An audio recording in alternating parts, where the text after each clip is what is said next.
reception during business hours and have your fingerprint taken, as there will be no membership cards in the near future.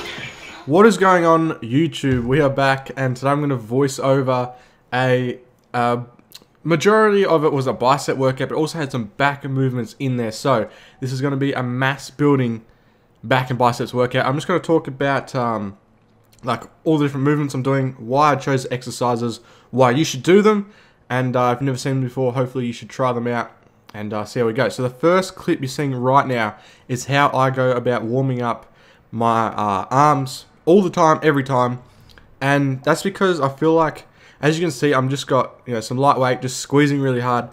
The whole idea of bodybuilding to me, camera fell over of course, is to go for that pump. The pump when you're trying to build mass is very important, I believe. So I always try and get the pump before I jump into my first exercise. I don't want to get it later in the day or later towards the end of your workout, because I feel like that's just, you know, a bit dumb. So squeeze real hard, get the blood in there, make the muscle nice and tight, and then jump into our first movement, which is a incline dumbbell, bicep curl. So the reason I jump into this is because you can go quite heavy on it, and because your back is kind of like strapped in, you can't swing and stuff. It really helps, you know, the muscle work to its fullest potential. Moving on, this is more of a concentrated exercise, one of my new all-time favorites. It's just the preacher curl, and you chuck it over near the cable. And this one's really great because it's constant tension the whole way from the bottom of the motion up to the top.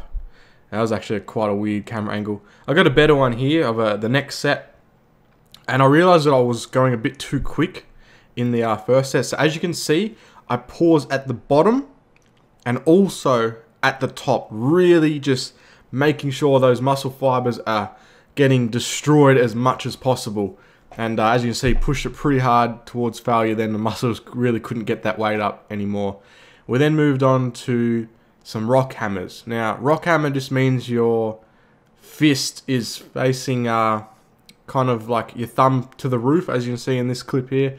And that's because it builds the outside of your arm. It makes your arm look bigger when you're just standing, you know, hands down by your sides. And all the other movements I've done so far in the exercise, if you'd noticed, had mostly been palm up, hypination type exercises, which builds like when you flex your bicep, you lift your arm up and do the tense. It makes that bigger, the inside, but you also have to work the outside as well. So I always make sure I put in some Rockhammer movements. My arms are getting pretty fried at this stage, so what we're going to do, or what we did do, is go over to a machine exercise again, because you're fully strapped in. You know, other body parts aren't going to help as much as if you were to do like a freestanding exercise where you can start swinging and stuff. So lock my elbows in, and one big, actually I think I did 2 or 3, I think I did this last week, I'm just voicing it over now, but I think I did like 4 exercises for every, yeah I did 4 exercises for every, 4 sets for every exercise, sorry, that you're seeing today. So it was quite a lot of volume. And I feel like you need it. Volume is your friend when it comes to trying to get bigger. Not so much if you're trying to get stronger, but when you're trying to get bigger, volume is very important. And as you can see here, on my triple drop, arms absolutely screaming, be still just try and, you know, squeeze as hard as you can at the top and get that done. So that's going to wrap up the exercise, guys. Thanks heaps for watching, or the video, sorry. And I'll see you guys next time. It's like 2 AM. We're out of here. Back and bi's done. Okay, so I'm on the way home, and I see this thing crossing the road. It's a fucking koala. Holy shit. Hopefully it's off the road now. Wow. Like, look, just down the hill on the road, this koala's just walking across. I've never seen that ever.